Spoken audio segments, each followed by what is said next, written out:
En principio, tus primeros comentarios sobre lo ocurrido en Atico con esta muerte, lamentable muerte, asesinato de 14 mineros en esta zona del país. Bueno, efectivamente, 14 personas asesinadas, algunas todavía desaparecidas, y no sería extraño que el aumento de fallecidos, el incremento de fallecidos, sea una información que ya no nos debería sorprender. Esta es una zona en disputa desde hace bastante tiempo, es una zona donde ya se habían registrado situaciones de enfrentamiento, de violencia entre diferentes sectores de mineros, donde además había intervenido el Ministerio de Energía y Minas, había intervenido también el gobierno regional de Arequipa, porque no hay que olvidar que la pequeña minería, la minería informal, es una competencia de los gobiernos regionales, si bien no tienen la capacidad para enfrentarla, pero es una competencia de esta instancia del Estado subnacional. Y repito, este enfrentamiento tenía antecedentes desde por lo menos el año 2018, ya se habían producido enfrentamientes violentos, ya habían ocurrido algunas muertes, no en la dimensión actual, porque lo que hemos visto en los últimos tiempos es que la disputa por las concesiones se ha incrementado, por el control de las concesiones, porque hay una empresa que tiene la titularidad de la concesión, pero lo que está ocurriendo, Rumi, es que en muchas de estas zonas, titulares de concesiones mineras finalmente entregan estos territorios a cambio de una regalía, de un pago, a mineros informales, mineros, en algunos casos mineros abiertamente ilegales, y lo que se comienza a producir es una disputa entre diferentes grupos, porque además estamos en una coyuntura de precios muy altos. Entonces, con los precios actuales del oro y otros minerales, esta actividad se ha vuelto mucho más lucrativa de lo que ya era, ¿no? José, justamente estamos asistiendo a un cambio en este modelo de conflictividad en el sector minero. ¿Qué está pasando? Hemos pasado de un momento donde las comunidades obviamente reclamaban a las grandes mineras, diversas plataformas de lucha, obviamente, pero ¿qué tanto cambió la conflictividad en estos últimos tiempos? Yo creo que ha cambiado sustantivamente. Yo creo que los que seguimos la conflictividad social tenemos que actualizar nuestros diagnósticos. Ha cambiado la conflictividad, Rumi, de la minería formal, ¿no? Situaciones como las que hemos visto, por ejemplo, en la zona de influencia de Cotabambas, muestran algunos cambios significativos, pero también ha cambiado de manera significativa los conflictos en torno a la minería informal o a la abiertamente ilegal. Entonces, ese es un primer elemento que creo que es importante. El país debería tomar conciencia de que hoy en día la conflictividad social vinculada a la minería, tanto la formal como la informal o la abiertamente ilegal, es sustantivamente diferente. Y creo que los últimos hechos de violencia ocurridos en Arequipa, en Ica, en Apurímac, también en el sur medio, en La Libertad, no. También comienza a haber minería informal de algunos minerales de base, como es el caso del cobre, que con los precios actuales se ha convertido también en una actividad muy rentable. Entonces, estamos viendo que en zonas donde había este tipo de actividad minera formal, está también estableciendo una suerte de competencia y pugna con la minería informal. Eso explica un poco los enfrentamientos que han habido en la provincia de Maraes, en Apurímac, ¿no? Con la quema del campamento de una empresa del grupo Rothschild, después con la quema del campamento de Sauder, en Tapairihua, en el distrito de Tapairihua, porque esa también es otra particularidad. Antes la minería informal no coexistía, no convivía con la minería formal. Hoy en día ya vemos que hay territorios donde no solamente conviven, sino donde claramente se ha abierto una situación de disputa, ¿no? Y con los precios actuales, por supuesto, esta actividad comienza a ser muy rentable, muy lucrativa y muy atractiva, ¿no? Y la otra característica que hay que subrayar es el tema de la violencia, ¿no? Es una actividad que está creciendo acompañada de mucha violencia, ¿no? Estamos en LR Más Economía, el programa económico del diario La República. Ya están llegando los comentarios. Lo invitamos también a usted a hacer su pregunta, enviar su comentario a través de nuestras redes sociales. Precisamente lo siguiente, en principio, José, estamos hablando de minería informal y también hablamos de minería ilegal. Al parecer son similares, pero en todo caso, ¿cuáles son las diferencias entre ambos tipos de minería? En sencillo, la minería informal es aquella actividad que se desarrolla en zonas donde son zonas permitidas y donde los mineros, si cumplen con una serie de requisitos, se inscriben en un registro y obtienen, digamos, las autorizaciones debidas, pueden convertir sus actividades en actividades formales, ¿no? En cambio, la minería ilegal es la que se desarrolla en zonas abiertamente prohibidas, ¿no? Por ejemplo, en ríos, en cuerpos de agua. La Amazonía, por ejemplo, es un buen ejemplo de eso. Es decir, ocurra lo que ocurra y hagan lo que hagan los mineros, esa actividad nunca va a poder formalizarse porque, repito, se desarrolla en actividades que están clara y abiertamente prohibidas, ¿no? Entonces, esa es básicamente la diferencia entre la actividad minera formal y la informal. Hace algunos años se puso en marcha un registro integral de formalización minera, que se conoce como REINFO por sus siglas, que es un padrón administrado por el Ministerio de Energía y Minas, que en principio busca agrupar e iniciar un proceso de formalización de este tipo de actividad. Pero han transcurrido casi 20 años desde que se promulgó esta ley, la ley 27651, conocida como la Ley de Formalización y Promoción de la Pequeña Minería. Y bueno, en todo este tiempo apenas se han formalizado alrededor de 1.600 mineros, y se calcula que en este subsector de la minería hay más o menos 500.000 mineros informales. De hecho, es una actividad que convoca mucho más trabajadores de lo que convoca la minería formal. En la minería formal hay 230.000 personas trabajando, mientras que se proyecta que en la minería informal habrían unas 500.000 personas, ¿no? ¿Y cuánto se impacta en la economía el avance de este tipo de minería informal e ilegal? Hay algunas cifras, siempre es complicado y difícil dar datos exactos porque estamos hablando de un sector que ha crecido enormemente y además es un sector que se mueve en la informalidad o abiertamente en la ilegalidad.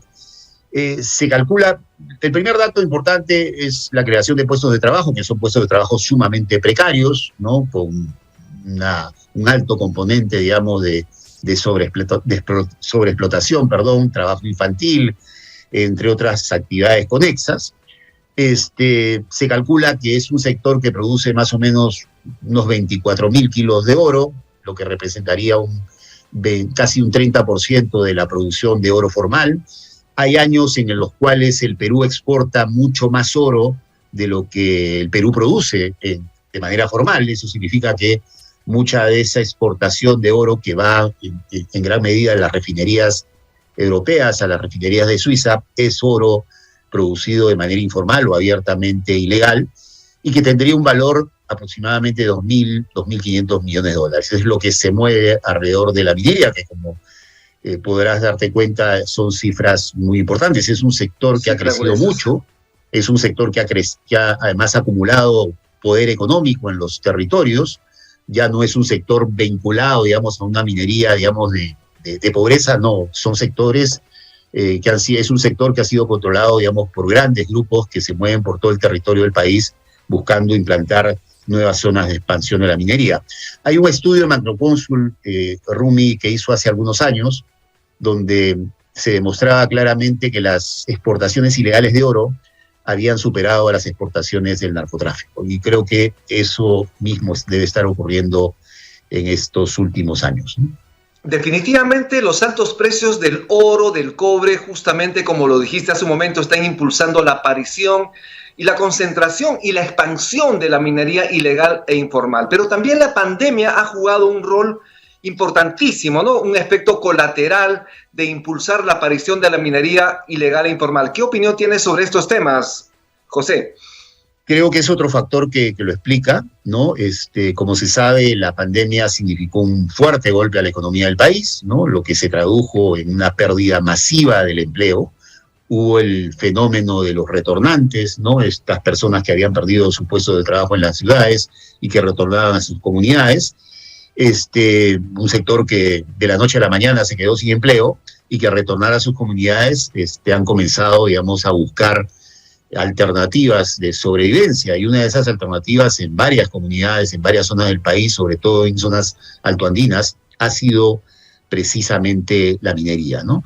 Pero además no hay que olvidarnos, Rumi, que la pandemia también significó el retroceso del Estado en los territorios. Frente a la emergencia sanitaria, el Estado peruano colapsó, la prioridad era atender esta situación de salud pública, y por lo tanto muchas de las funciones del Estado, por ejemplo, el control, la seguridad en los territorios, fueron seriamente limitadas, y ese vacío claramente ha sido aprovechado por un conjunto de actividades ilegales que han encontrado condiciones propicias para su expansión. La tala ilegal, el narcotráfico, pero por supuesto también la minería. Y ahí simplemente dos indicadores que creo yo son sumamente preocupantes para el país, ¿no? Uno primero tiene que ver con los procesos de deforestación, principalmente en la Amazonía. Históricamente, digamos, en los últimos 10 años hemos estado perdiendo más o menos 160.000 hectáreas de bosques primarios como consecuencia de la deforestación. Bueno, el año 2020, el primer año de pandemia, hemos perdido 203.000 hectáreas, hubo un incremento muy importante, todavía no se publican las cifras del 2021. Entonces, por ahí hay un dato importante, consecuencia de actividades ilegales como la minería. Y el otro dato, Rumi, que debería alarmarnos es el asesinato de defensores ambientales, ¿no? En los 2 años de pandemia han sido asesinados 17 defensores ambientales, muchos de ellos como consecuencia de la violencia de este tipo de actividades ilegales. Es terrible, estamos hablando de 17 defensores de sus comunidades, de sus territorios, de la selva peruana, que lamentablemente son asesinados por esta incursión de minería ilegal e informal. ¿Qué está pasando precisamente en esos territorios de la Amazonía? ¿Qué está ocurriendo en este momento en el CENEPA, José? El CENEPA se ha convertido en una nueva zona de presión y de intento de expansión de este tipo de minería, que recibe presión de diferentes lados, de diferentes grupos. Algunos vienen desde la frontera con Ecuador y que están avanzando y están buscando consolidarse en esa zona. Y ahí tenemos la resistencia, yo diría, heroica de los pueblos Aguajún y Huampís, que están defendiendo sus bosques, que están defendiendo su río, y lo están haciendo, digamos, en una lucha clara y abiertamente desigual. Y además lo están haciendo pidiéndole al Estado respaldo para que puedan defender, digamos, sus bosques. Y sin embargo, la minería ilegal está avanzando, como ha ocurrido ya en otros territorios, con mucha violencia, con mucha presión, con muchas amenazas, no solamente a los pueblos Aguajún y los Huampís, sino también a diferentes actores que también con ellos buscan defender los bosques. Esta noticia que hemos visto de este periodista británico con un especialista en temas indígenas que han perdido la vida en la Amazonía de Brasil es un claro ejemplo de lo que está pasando en casi todos los países amazónicos. Y lamentablemente nuestra Amazonía no es una excepción. Y yo creo que hay que hacer un llamado. Es decir, está habiendo población que se está resistiendo, que se está enfrentando a estas mafias en una lucha desigual, que están pidiendo que el Estado los respalde. Sin embargo, hasta ahora no hay respuesta positiva. Y tenemos con poblaciones como los Aguajún y los Huampís que están en la provincia de Condorcanqui haciendo esa lucha, y yo creo que hay que visibilizar, digamos, este enorme esfuerzo heroico que están haciendo para evitar que esta zona se convierta en una nueva zona de expansión minera y no ocurra lo que ya ha ocurrido en otras zonas como es el caso de Madre de Dios, ¿no? Pero además de visibilizarlos, ¿cómo ayudarlos? ¿Cómo voltear los ojos a esta realidad tan cruda en el país, en esta zona de frontera? Porque tú nos estás comentando que fueron 17 dirigentes nativos que han sido asesinados, pero que están realizando una tenaz defensa de sus bosques, de sus ríos, de sus territorios. ¿Cómo ayudarlos, José? Lo primero es que no podemos dejarlos solos, ¿no? Hay que notar esta heroica lucha y esta heroica resistencia. Y yo creo que es deber del Estado peruano respaldarnos, ¿no? Del Estado nacional, del Estado subnacional, y de todos los que estamos interesados, digamos, en que este tipo de actividades ilegales no terminen de consolidarse en el país, ¿no? El bioma amazónico está en peligro, y nuestros pueblos indígenas, que son los guardianes de este bioma amazónico, están enfrentándose a estas mafias ilegales y también están en peligro, ¿no? Este dato de 17 defensores ambientales asesinados en 2 años debería ser un dato que repito, debería provocar la movilización del país respaldando este tipo de lucha, ¿no? Entonces, yo creo que ahí hay una enorme tarea a todos los que estamos, digamos, preocupados por esta consolidación de este tipo de actividades ilegales, que hay que tomar conciencia que ya son un grupo, ya son un poder económico que tienen no solamente influencia económica, sino que tienen también influencia política, y no solamente en los territorios donde se han consolidado, no solamente en las regiones o departamentos, como puede ser el caso de Madre de Dios, como puede ser el caso de Puno, La Libertad y algunas otras zonas del país.